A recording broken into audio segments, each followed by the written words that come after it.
For me, it's like scary. I don't want to have like another baby anymore.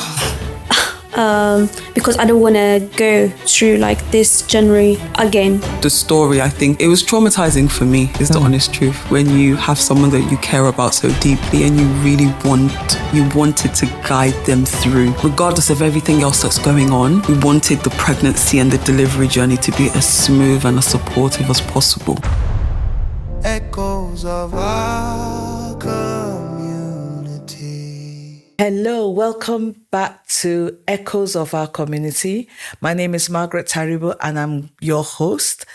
We are here on this podcast to look at wonderful topics about the lived experiences of different people in our community, whether the adults, young people, parents, carers, or actually leaders. So today we're going to be looking at a lovely topic. Well, I say lovely because the people that will be talking are lovely, but the topic itself is a bit of a controversial one. We're looking at maternal health, especially in terms of the inequalities being faced by different people in our community. And that is where we're going to be listening to the stories. So today we're going to be having Buki and Hewitt here. And I'm going to let them do much of the talking. But if you can, and I know you can, if you want to, please like, share, and subscribe. We would like to hear from you. So let's dive into it. Let's hear who is Buki and who is Hewitt. Thank you. Thank you so much for inviting me. It's an amazing opportunity.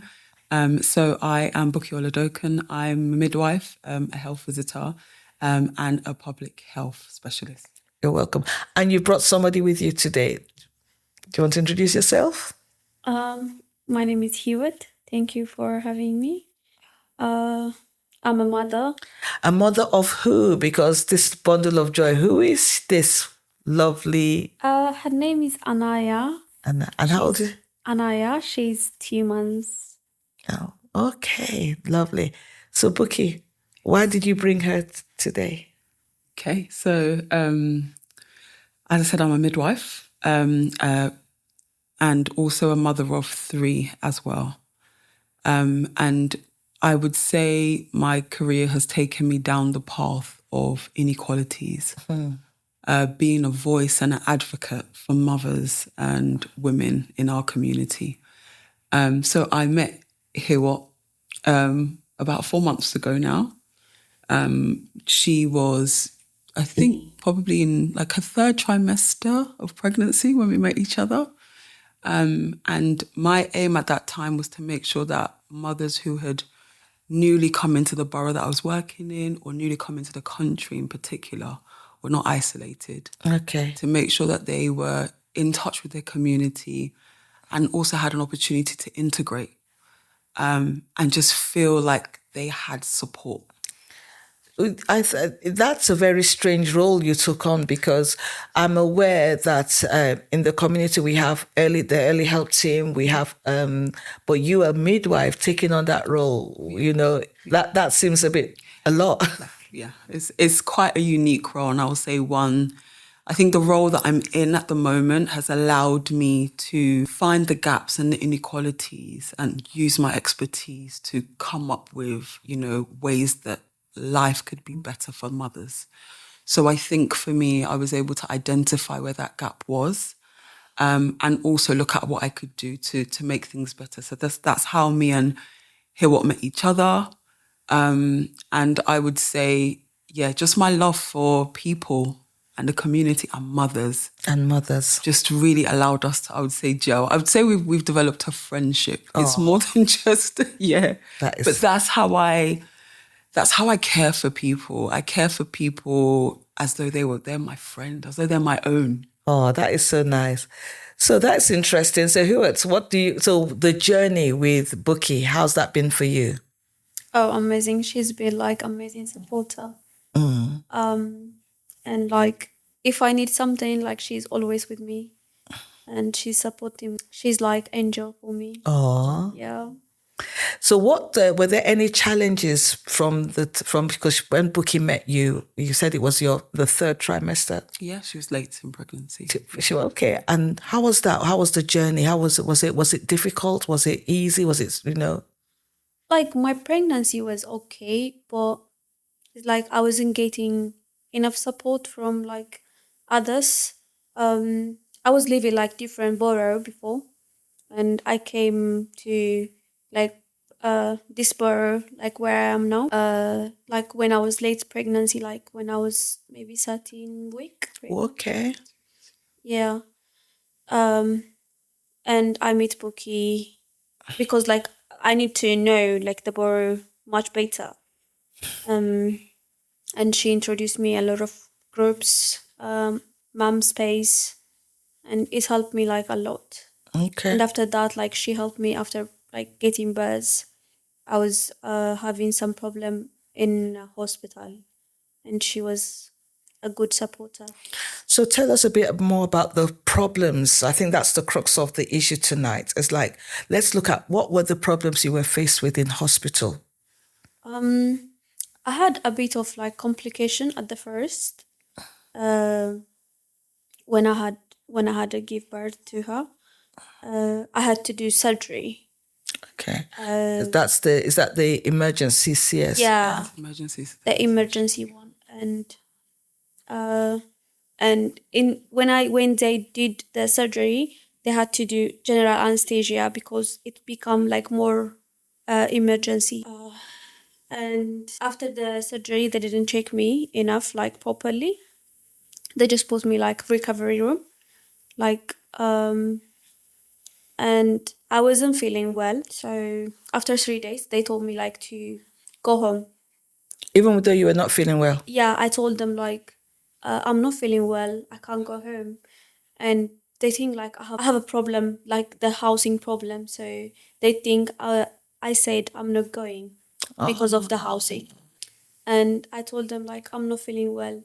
And they said, because you didn't pass a gas. That's why you are not feeling well. Just drink Sorry, can you say that? You didn't pass what? Gas. Gas. Okay. Yeah, and they told me to drink peppermint and I will be okay and I can go home. And they give me peppermint tea. And I said, it's not that, like, I can't feel it. I know my body, like, it's not right. Can you please check me? And they didn't check me. And I spent the night. And the next day, like, different person came. And I told them, like, I'm not feeling well. And they told me, like, we're going to discharge you today. Regardless of how you were feeling? Yeah. And, like, I told them so many times, no one came to check me, no one. And after that, like, I called Bookie. I couldn't, like... So Bookie came? Yeah, I told Were you still in hospital when Bookie came? Yeah. I said, like, I'm not going. Like, I'm not feeling well, so I'm not going. You have to check me first. And they said, you have to go home. So Bookie, what happened then? This was wow. Yeah. And Hiwa doesn't like to bother people. She also has an amazing church community. I was checking every hour. I feel like we were in labor together because I couldn't sleep. I was checking all the time. But her church community were like, it's okay, Bookie, we're here. When it's time for you to come, we'll tell you when to come. Okay. And that's what gave me a bit of peace. But when she called and she was like, Bookie, I'm not well. Can you please come? And when she said, can you please come? I thought something's not right. And I knew already because she had a very complex cesarean section. Okay. To have a cesarean section under general anesthetic is serious. She had a huge blood loss as well. She lost like 2 liters of blood, which is a lot. So there's already alarm bells in my head as to cesarean section already carries a risk of infection anyway. Talk less of someone who's had these complexities and the blood loss and how she must be feeling, because a lot of women who lose that amount of blood, at some point it catches up with your body and you feel really rough. And that's why it's a bit of a surprise that she wasn't checked out after that. Exactly. I mean, no matter what your preconceived ideas may be, if someone says they're not well, you at least at the basic do their vital signs. Let's at least check. Touch them. And you were not touched? No. They were like checking, before I said I'm sick, they were checking my temperature. my temperature was not good. Like I was having a temperature, but it's not like much. When I called Bookie, I couldn't, like I was like dripping Sweat. sweat, yeah, and I was shaking as well. And they came on that time, and they measured like my temperature. It was high, like I was almost 40, yeah. And they didn't do anything. They just left. And they said you had to go home. No, they didn't say anything after that. Like, and I think my friend came before Bookie. Yes. My friends came, and they start fighting with the nurses and like the maternity team, and they start panicking on that time. So that's when they started the panic. Yeah. And what about when were you able to speak up then, Bookie, when you got in? Well, when I got in, she was already not on the ward. Yeah. And I think obviously the fact that I was already there meant that actually I was trying to find out, okay, what's going on? But she'd already left the ward by then. So then it was like she had to go back upstairs to the labour ward, to the high dependency unit. And I was just like, I was trying to work out what was happening because I was with her the day before. Yeah. I helped her to get up, or it was either a day or 2 days before. I helped her to get up and just start to walk again and stuff like that. So I'd seen her. So then to have her just deteriorate like that, it was obviously, I was very worried, very concerned. And obviously I didn't leave her side until I was sure that everyone knew how concerned I was and that she was getting the right amount of support and care. And were there changes after that? I mean, you know what? There's shift changes, so it's hard. Yeah. Oh. When I left her, I think the midwife who was looking after her at that time, obviously we got talking and she was able to see the kind of support that she was being given. And from my understanding, that was a good shift. Yeah. But it's difficult if you're not there every handover to almost be like, okay, this is the seriousness. This is who I am. This is the attention that you need to give. You shouldn't have to do that. Wow. But in this case, I just think alarm bells that should have been going off were not going off. So what was the outcome of this now? Did you get the support? How did you feel at the end? How has it been since then? How did they feel like? So I'm going to ask you, Hewitt, first, then Bookie will tell me, from a professional point of view. I mean, some of the doctors and the nurses, the midwives, they were supportive. Some of them no. Like, they put me downstairs again, like in the recovery room. Even like they didn't check me if I'm okay again. And always they want me like to go home without checking. And I spike temperature again, and they put me upstairs again. Like it was going up and down. Yeah. It was tough. And then you finally went home. Yeah, after like 18 days. 18 days. Yes. So they now knew that there was something wrong then. Before. Yeah, it was like infection. Yeah, I got it like when I do the surgery. Okay. Yeah, and it was like it was hard because it just damaged my bladder, almost like my liver. It's just like a lot of things. I know this might be a funny question, did you get any apologies for the treatment? No. Bookie, this is... We've started the process with at least making sure that the senior people who needed to hear her voice heard. I would always say that there's a way to go about these things. Yes, definitely. And to make sure that the most senior person heard because often there's a complaints procedure to go through. That often can take time. But there are other avenues that you can go to. And one of them, which I was able to get here onto, was something called the Maternity and Neonatal Voices Partnership. They are the voice of the service users. They hold regular meetings with very senior, leadership members of the maternity team. And that was at the point where I think it really was her story was heard.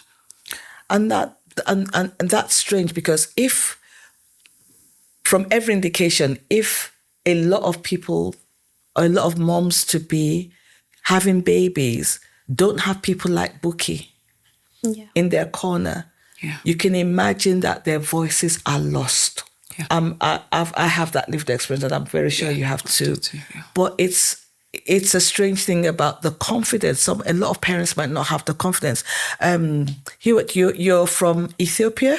Yeah. And how was it over there? Because coming from there to here and then not being able to know what's going on or know the system, how has that been from you? Because if you had not met somebody like Buki that could actually push to get your voice heard, how do you think that felt? It's scary. Like, for me, I have like a people from my church community.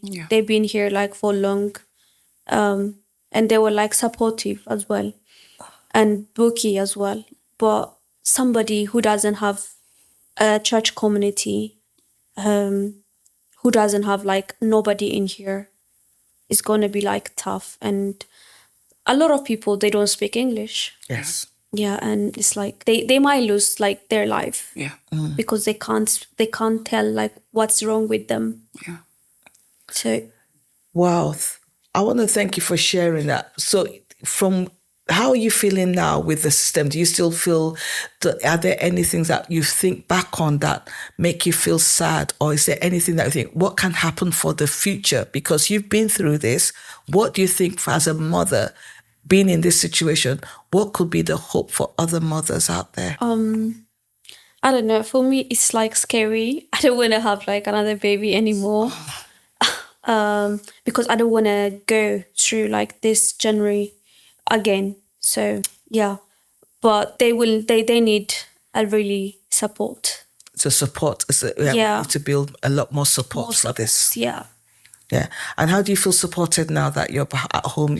Are you okay with Anaya? Everything okay now? Yeah, I'm trying my best. Yeah, and I have Buki. Oh. Yeah. And I think we all need a Buki now. yeah. She's amazing. Okay. Yeah. And I don't say that lightly, Buki. I think we don't have more of you. And I think that is very much needed. How do you feel about the outcome with Anaya? Is it still an ongoing process? It is an ongoing process. I think it hit home for me. It really, hear what Anaya, the story, I think it was traumatizing for me, is the honest truth. When you have someone that you care about so deeply and you really wanted to guide them through, regardless of everything else that's going on. We wanted the pregnancy and the delivery journey to be as smooth and as supportive as possible. And we know what the stats are about mothers being what used to be 5 times more likely to die in pregnancy and childbirth, now 2.3 times more likely. And wherever I can step in to try and make sure that doesn't happen, this was what this journey was supposed to look like. And it didn't. And to get to the point where I always think we could have lost Hiwa. That's the honest truth. And it's just put more fire in me to say no more. I'm happy you're saying that. Yeah. I want to say thank you for sharing on this podcast at this point in time. And I think it's the beginning of another battle. Yeah. And I think and your story indeed is valuable. And I want to believe that people out there will hear this. And whether you're a leader, a parent, a professional, we've got to do something to reduce the health inequalities that are happening, especially with we're talking about maternal health, but there's a lot out there that we are trying to, advocate against. And let's watch this space and we'll take it from there, I think. Yes. Don't we think so? Yes. But yes. We can do this, and I'm looking forward to that. So thank you for sharing your story and making yourself vulnerable. And we look forward to seeing how you progress with the beautiful baby. Thank you so much. Thank you so much. much. I'll see you next time. I want to say thank you to Buki and Hewitt tonight. And we'll see you next time on Echoes of Our Community. Thank you.